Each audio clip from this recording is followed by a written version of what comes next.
Dan Campbell took this Lions job with a vision. That vision has ignited the Lions fan base in a way not seen perhaps ever. This is a sleeping giant. This is a sports town, and we feel the love. Remember who the you are! NFC North champions, everybody. Vision winners, back-to-back seasons. Your team main ours, the pride is worldwide now. Riding to your town, win, then ride out.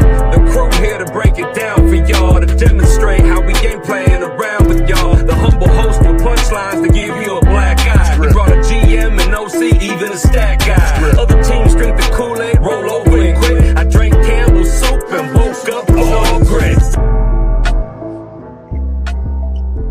Welcome back to another episode of the All Great Podcast. I'm excited for this one. The boys aren't here.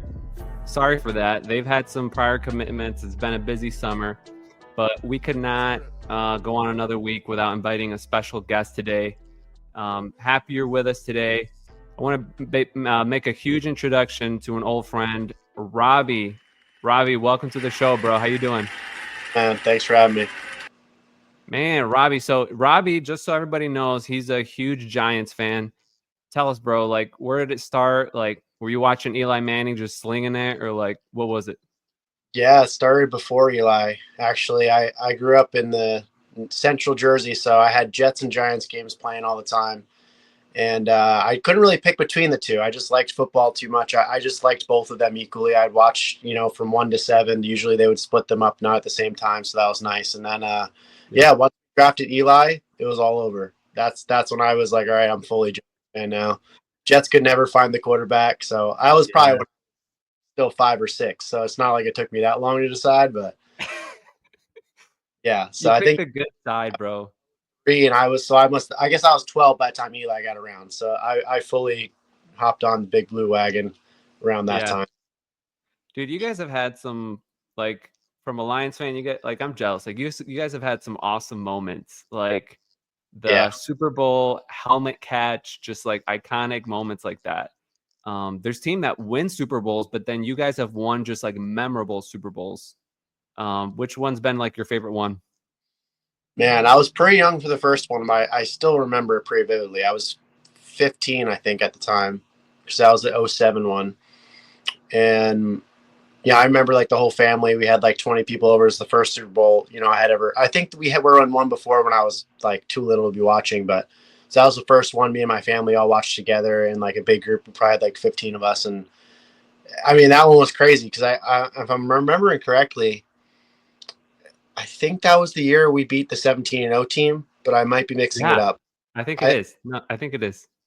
I do mix them up a lot because they were pretty together in my mind, even though they were like 4 years apart. But yeah, I remember that last drive and thinking, man, like there's no way Eli does another 2 minutes. He had like the record for the most amount of 2-minute comebacks. I think he had 7 of them. And he did it again. So it's crazy, man. I was on the other end of the Manning family. We talked about this in the last podcast, but I grew up really liking that 05, 06, 07 Colts era with Peyton Manning. There's something about those Manning brothers that just like they knew how to pull a team together. Obviously, they had their dad, Archie, to show them how to do it, but they were great leaders on the field. So nice, bro. So the audience, this is the Lions podcast. You might be wondering, why do we have a Giants fan on the podcast? Well, the Lions are playing the Giants week 11, I believe. So we want to get a head start. But, with the offseason, we kind of want to do an episode with around the NFL, specifically get a little more intel about the NFC East. And besides, Robbie's just a solid dude. We used to work together and walk the laundry. So we got to get history there. So, all right, let's talk Giants for a minute. Tell me about Joe Schoen and Brian Daboll, bro. What are your thoughts? Like, is this a break it or make it year for them? Like, how do you feel as a fan? Yeah, I think as a fan base, not that I can speak for all of us, but I think as a whole, if we to take the pulse, a lot of us are kind of out on Shane, or maybe like 50 at this point. I think the last two, like last year's draft, he nailed it. We have solid starters. I mean, Malik Neighbors, you can't really miss. But Yeah, I do. he did first like 3-4 picks, and then Tyrone Tracy in the 4th, Theo Johnson in the 5th, and that's our starting running back and starting tight end at this point. And then this year it already looks like, I mean, it's only been 2 preseason games, but I mean, Abdul Carter is just a monster. It's just he's already looking like he might be a top 5 pass rusher. So the fact that he stayed pat, didn't get scared and either trade back or, take the quarterback at 3, but he was patient. He took the best player in the draft at 3. And then, gave up very little capital to go back and get Jackson Dart at 25. I do like his process. So I'm in on him now. Okay with him. His first draft was awful, but there's obviously a learning. I'm not going to be too hard on him. And I do like Dable. I think he can develop talent. And I mean, he won Coach of the Year his first year, and we haven't had. So for how our roster's been, I think he's done a fine job, and I'm excited to see this year though. Now that we do have some more pieces, we have second year Malik Neighbors, we have Abdul Carter, we have a lot of guys that we just also signed the agency that are going to be a big addition to the team. So I think if he can be somewhere around 500 this year, I think that would be a big accomplishment. Big step. Yeah. You guys have a really good defense, man. Like I wish we had Dexter Lawrence. Like the dude is a manhandler. You guys have always had a good defense, but what helped us as Lions, like when we had that turning point, is finally when the offense clicked. Like, how do you feel about your offense right now with like the quarterback situation? Like, how's that looking? Still not confident, but I mean, there's only one way to go. We've been bottom 3, I think, for 10 years now in almost every major stat, including like offensive line play, quarterback play. Bracelet, I stopped playing. Our quarterback play has been bottom 5, bottom 10, and offense overall has been literally, I think we're ranked the worst over the last 10 years. So I am excited though. Our offensive line seems, I mean, preseason is hard to tell, but I mean, they had a very solid preseason. We have more depth, which has been our big problem the last few years, because we do have Andrew Thomas left tackle. I mean, he's probably a top 5 left tackle in the league. Situation's fine. He's solid. He's average. But yeah, still the 2 guards in the center are a little below average. But every time Andrew Thomas goes out, we have nobody to replace him, and we just immediately, like, we were playing a guy. Literally, he was like off the couch. That was a joke. He was retired, hadn't played, and he was hard. Brought him in off the couch to play left tackle. Like, that was 2 years ago. So we finally have a little more, and we do have more playmakers. I mean, just Malik Neighbors and Tyrone Tracy alone. I think, I mean, last year with bad quarterback play and below average offensive line play, they both broke for yards. So I think there is a nice ceiling there, but we're still our floor's. Yeah. What are your thoughts so far on Jackson Dart? Like, he's turning some heads here in the preseason. What are your thoughts? Yeah, I mean, it's still preseason, but I'm encouraged by what I saw. I mean, he had 13 completions. He's making good decisions. I mean, they're playing smart. They're giving him plays that he's good at, that he knows well, that quick RPO stuff. But he's shown good touch. Like, to me, it's more the eye test versus the stats. Like, the stats have been good too, but I don't really care how good your stats are, especially in college, because so much depends on what was around you. So, but what I'm seeing in training camp, like, I've watched all the training camp practices. I was there for one of them, and he's been layering the ball well. He's made good decisions. He's gone the right spot with the ball. He's showed a lot of just intelligence. He knows when to run. He's not always looking around, but when it's there, he's been taking it, and like, you can tell he's got good mobility. He's not the fastest guy, but he's kind of like, almost reminded me of like Bo Nix last year, or like an older Russell. Fastest, but he's got the quickness to escape the rush and then quickly get up. So I like seeing that, because especially coming from Daniel Jones. Daniel Jones was fast. He broke the record for speed. Like, he ran 23 miles per hour, but he wasn't quick. He couldn't, those little left and the right. So I was really encouraged to see his escapability, and then especially I didn't expect him to have such a nice, like, layered throw. He was, he a lot of couple screen passes. He was like putting them over, like, over the guy's outstretched arm, and like he was doing some nice sidearm stuff, and just like nice 25-yard passes over the middle, which, Jones didn't have touch at all. So at least maybe I'm just not used to it, but it's been refreshing to see someone who has a little touch to his pass. Yeah, it's been a minute since you guys have had like a stable quarterback situation.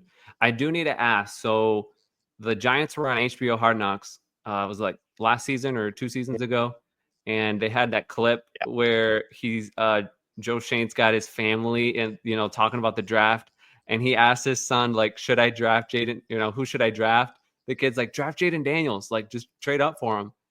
And so it was just kind of like a joke. He should have listened to his son. What are your thoughts, bro? Like, I know you need 2 people to dance. Like maybe they couldn't get a trade partner to go up, but looking back, my understanding of that whole situation was that they did try, and they loved Jaden Daniels and Drake May. So they were correct. They assessed it well. Like they're both going to be a great quarterbacks. Yeah. And they did everything they could in the page, because they even showed, like, I found some clips on YouTube of them on the phone with the Patriots. Patriots like, no, we're not. Nothing you can say is going to get. And they're not. The Commanders were never going to trade in division. So yep. It was just not going to happen. But it does sound like they really did try. It's just they didn't get a partner to trade with. So. Dang. Yeah. Sometimes you need the right price. JJ McCarthy, and they did take Malik. Even though I have nothing against JJ McCarthy, but I thought at that point he wasn't good enough to pass on someone like Malik's talent, Yeah, y'all made the right decision. Like, I'm a Michigan fan, so I watched JJ for plenty of years. I would have taken Malik Neighbors as well at that point. And like the dude's going to be like top 5 wide receiver. It could be debatable right now, but by the end of the year, I think this dude's going to like pop off. In what he had around him, I think he's proved he's already top 5. Like he already had over 100 receptions, over 1,000 yards, and 7 touchdowns with Drew Lock and Daniel Jones throwing the ball. Like after Thomas went down, we were ranked on the O-line too. So he had nothing around, and he still found a way to get all those numbers. So yeah, the dude's insanely athletic, and I mean defense is new, is pretty much going to go to him, and he still got his stats and numbers pretty high. So going into the season for Lions fans, what's maybe a surprise name? What's maybe a name that we should know heading into the season? Maybe not a Dexter Lawrence or Malik Neighbors, but someone maybe that stood out in camp, or someone that you guys got this offseason that we should know. Well, I think someone who could have a breakout year is Theo Johnson. He's our tight end that we drafted last year. We took him, I think, in the 5th round.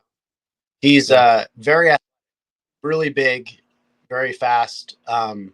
He didn't have a ton of production in college, so like he's kind of a no-name guy, but his measurables charts. So and Russ loves throwing to tight ends.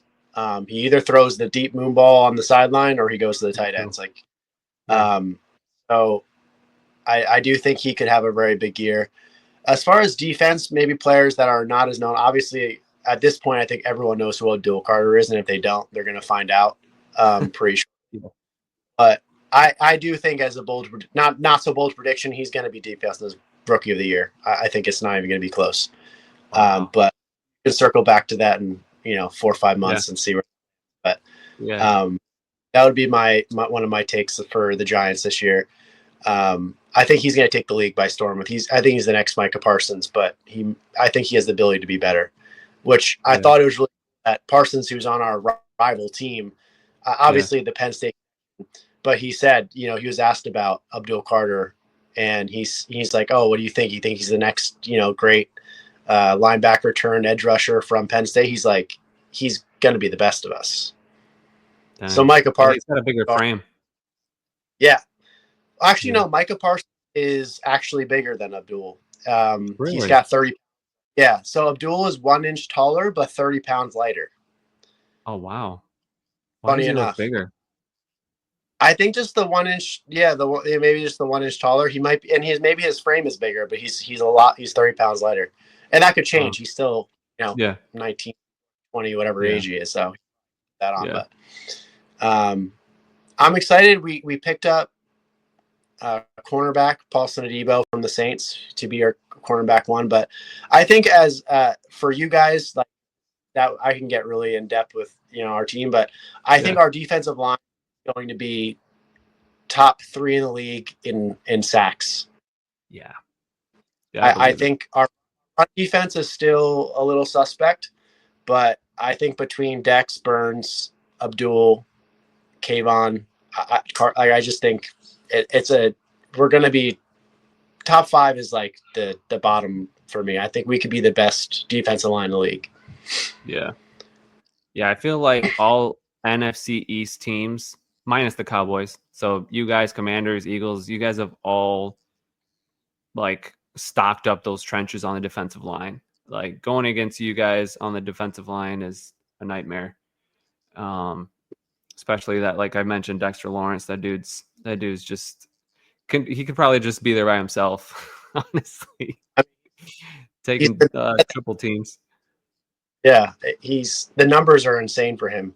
I think it was something like pressures from the position where he rushes last year. I think he had something, and the second next guy was like 22.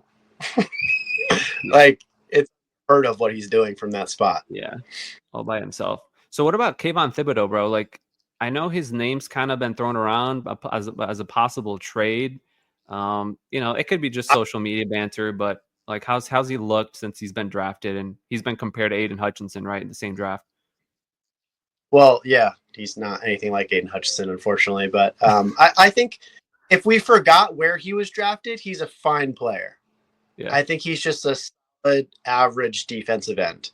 But when you're drafted 5th overall, expected to be a lot more than that. So I try to forget the fact of where he was drafted. But I think he's perfect. I think he's average at stopping the run. He's good. He's athletic. He's big enough to play all 3 downs. So I think he's a solid piece, but he's nothing, I don't think he's not like a full, Hall of Fame kind of guy, where I think Abdul and Dex absolutely will be. Dang. Well, what are your team expectations for the year? What will the Giants accomplish by the end of the year? I think record-wise, I'm very, very unsure. I think the range of outcomes is very big. I could see us winning 2 games legitimately. We have I think, first or second hardest schedule in the league. I think it's first, but it's right up there. We open with the Commanders and Cowboys, which is the 2 and then we're home against Chiefs, Chargers. Like our first 4 are like, I think we're only favored in 1 game this year.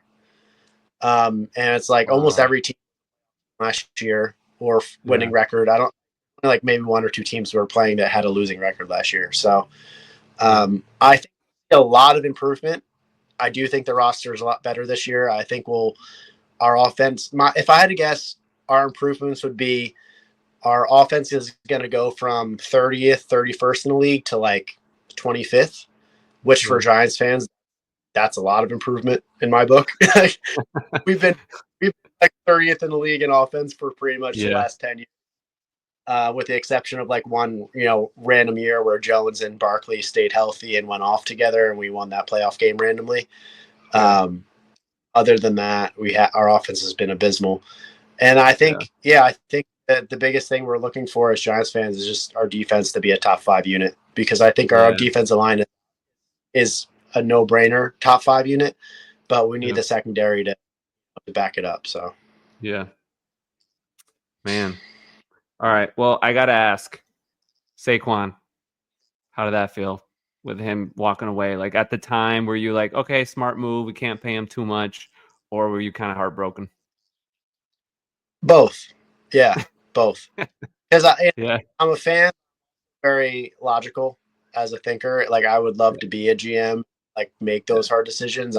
I might have made the same one.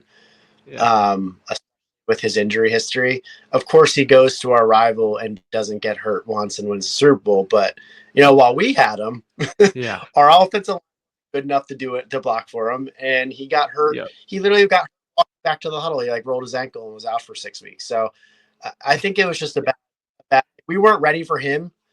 And a running back is never going to take you to the mountaintop. He could put you mountaintop, but it's not going to take you there. So we need to bottom, do what we kind of did, build the defensive trench. Wish we would we've been trying to build our offensive trenches. We just keep missing. We whiffed on Evan.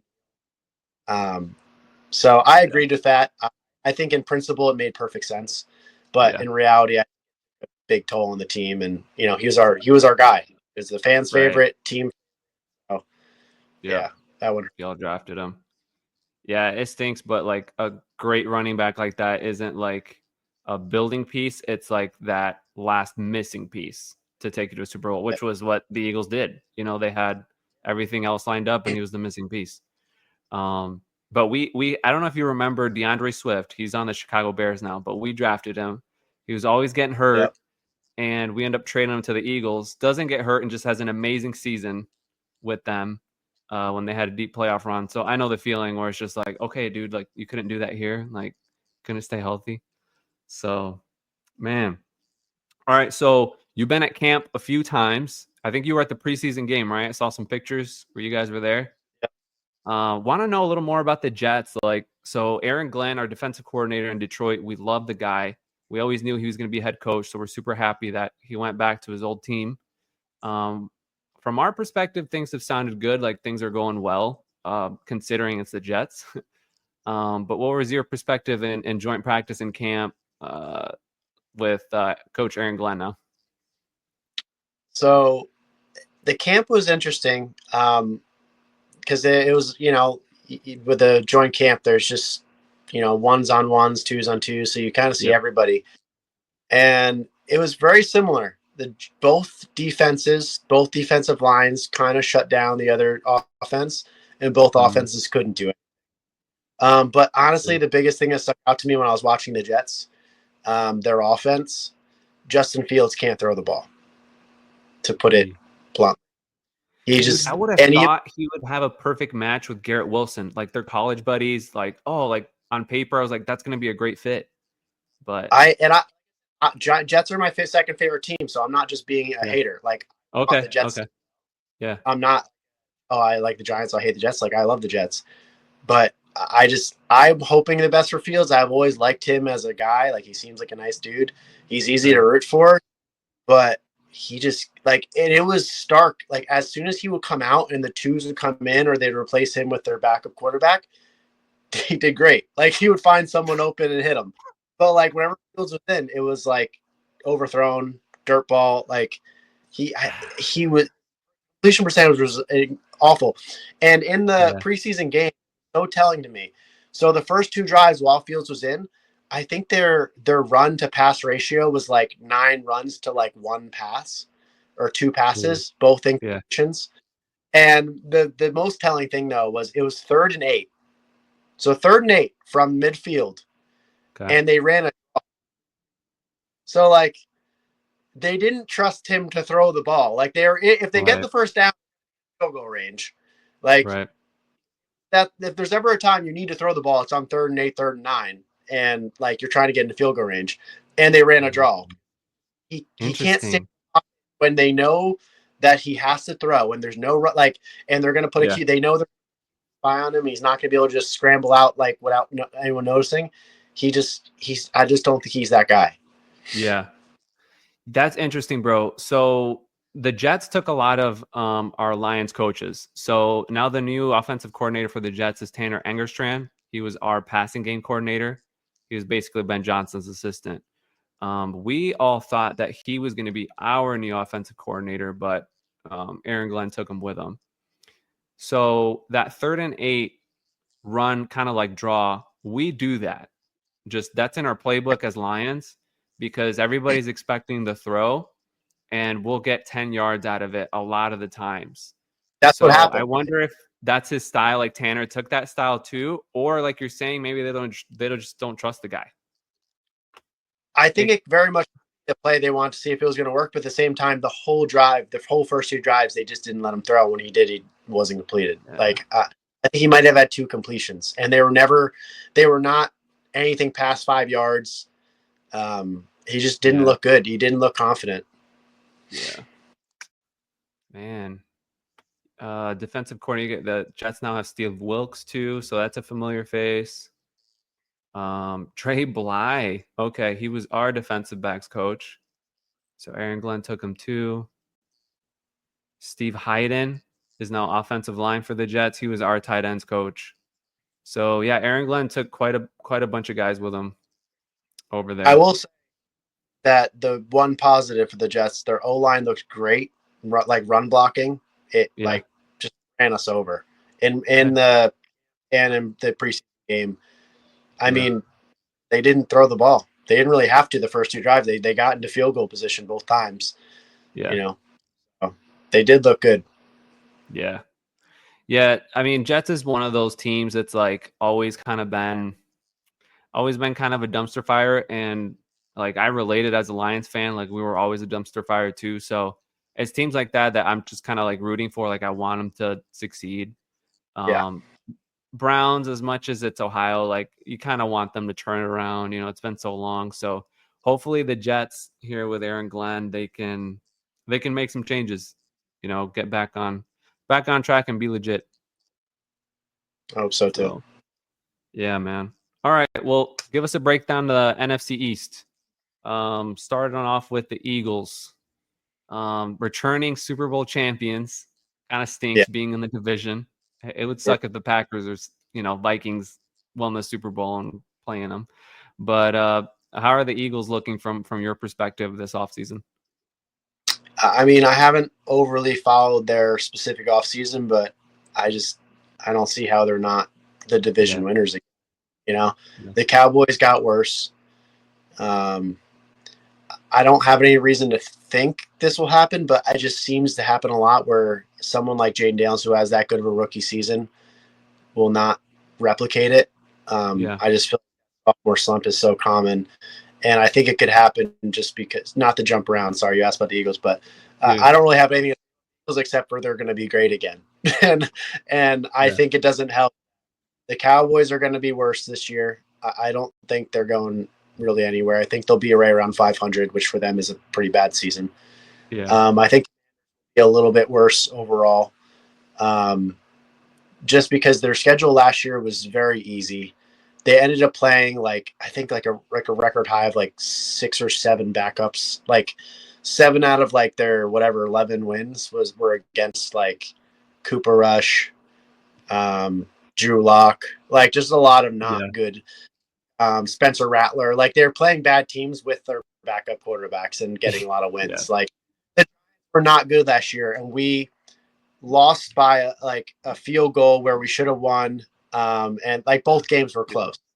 So it's not like they're as good as they seemed. I mean, they played you guys very well. I think that was just like, Jaden Daniels come out game, but those are all will happen. And your guys' defense did that by that point. So dude, it was decimated. Yeah, I think a team, you guys would have just obliterated them. I don't think it would have been close, but I do think Jane Daniels is though. I'm not saying he's going to be bad. I just think it's just so often they have that sophomore slump. Yeah, and I've heard maybe like, I don't know if the rumors, but just kind of like different articles and things like that. Maybe the people aren't happy with each other over on the Commanders camp. With Steve Samuel coming, like there's just kind of like some culture stuff, I guess. Some grumblings and Terry will get signed before week 1 so we can play without him, like play against them without him. He just every time. He's such an underrated. If he's not there for them, like they're gonna struggle. I don't care if they have deep without him. I will tell you that the Lions coaching staff, they do take certain losses personal. So like 2 years ago, we lost against the Cowboys at the end of the season on that dumb 2-point conversion that wasn't like that whole debacle and not In that- reporting eligible. So then, That was- this last season, we just lay it on them, put 50 on them, and just let the whole playbook open at Jerry Yes. World on purpose. So I will say for sure that the Commanders game is circled. It is circled on Dan Campbell's calendar, and that will be a fun game to watch. I'm expecting to win that game, but they sometimes win with style when they take it personal. So yeah, I think that'll be a win for us. And just hearing from your side, just the sophomore slump, and some of their wins last year were just against second string quarterbacks, which I didn't know. So it should be a better season because in that playoff game, that one hurt. So that playoff game hurt, but there was nothing we could do with the injuries. It's crazy that playoff game we had guys, basically the whole linebacking crew and defensive line that's now playing in this past weekend's preseason. So it's like other years, it's like you don't really know who the preseason players are, and it's just like, oh yeah, these guys were just in the playoff game. So yeah, I think just by getting our guys healthy, we're definitely we're gonna come back strong. Our guys we're thinking top 5 defense as well. And I think you're the only team that. Say that again. I think you guys were the only team, if you were healthy, that would have beat the Eagles. I don't think any of the AFC teams were going to do it. I wish I could have seen that game, man. So just I'm hoping the this way year the Eagles are playing, and if we were healthy, just to see them go at it, like just to be able to see what we really were. But hopefully this year we get to see it. So to end the podcast here, this episode, just for our Lions fans, from outside looking in, Robbie, what are your thoughts on Lions? Dan Campbell, he used to be a New York Giant back in the day. Just outside looking in, what's the perception from the NFL? I mean, I love the Lions. Like, as my team has been terrible, I've been following your guys' rise, and I've Game Pass, so I watch all the games, and I've loved watching the Lions. I mean, my interpretation, Dan Campbell, how do you not like rooting for a guy like that? My only worry is that losing Ben Johnson is going to hurt. I'm sure you guys have had full podcasts about that already, but yeah. I'm really hoping that you find a way. But I do think I don't think that you have any really holes. I think you have a solid A quarterback. You have an A+ offensive line. I think Hutchinson's a top 5 D end. I'm not too familiar with the rest of the defensive line. I know they're just all solid across the board. That when I think of the Lions, I just think solid, like across the board. Not like that, just one superstar aside from maybe, Hutch and like Amon-Ra. But even them, they're still kind of like those low key superstars where like they're not divas, which I think that's why they're likable. But yeah, you guys are a fun team to watch and an easy team to root for. And I think the whole country will be rooting for you guys if you make it to the bowl this year. And that's my prediction is you guys beat the Eagles. And I hope so. Hopefully a new team from the AFC, because I'm tired of seeing the Chiefs, but we'll see. Same here, bro. Same here. I was just talking to some friends that came over from Phoenix, and they told me that literally there's Lions parties, Detroit Lions parties in Phoenix. Like every time they had a game, there'd be these big tailgates. And it's like, yeah, come to watch the Lions game. And this is like in Phoenix, Arizona. So that just goes to show, like, it feels like the Lions have become America's team now. They've supplanted the Dallas Cowgirls. All right. You're back. So, final prediction for Lions season this year, Robbie. Man, I would say 13-4. Woo. Beat the Eagles in the NFC Championship game, and I don't want to call the Super Bowl because I don't know who's making it to play against you yet. So it'll depend on who plays you, but I would say you guys are the Super Bowl. You can ask me if you make it, then you can re-ask me if I think you're going to win, but I got to see who makes it there from the AFC first. All right. Yeah. We'll have you back on in November for the Giants Lions game that week. But man, that's a huge compliment. I think even as Lions fans, we're like 11 wins, maybe 12 wins. Like we got a hard schedule up ahead too. So we'll see, man. Hopefully this year you get more than 3 wins. I think you'll get like 5 or 6. More than that, because your defense can get those takeaways, man. Yeah. Well, if I'm back in November, I want to throw a couple predictions out there. See if I'm right. So I'm not going to predict wins because I'm really unsure of that. But players, I think Abdul Carter by then will have 6.5 sacks. Right. And I think our defensive line as a whole will be 3rd in sacks overall at that point in the season. Wow. I think Malik Neighbors will have 750 receiving yards by then. Those are my predictions. Hey, man. Yeah, if your defensive line is like 3rd in sacks, you guys should have some wins behind that, is what I'm thinking. So I hope so. I'm still only going to predict probably 3 wins by then, though. Yeah. I think we'll be 3 when we get to you guys. Right. Nice, bro. Well, thanks for coming on the podcast, bro. We'll definitely have you back. I think you guys will get another win this preseason against the Patriots this next weekend. Let us know. Post some pictures. If you go to camp again, go to the game. And we'll definitely have you a friend of the show and have you back. So appreciate you coming on, Robbie. All right. Take care. Thanks for calling in, everybody. Have a great week.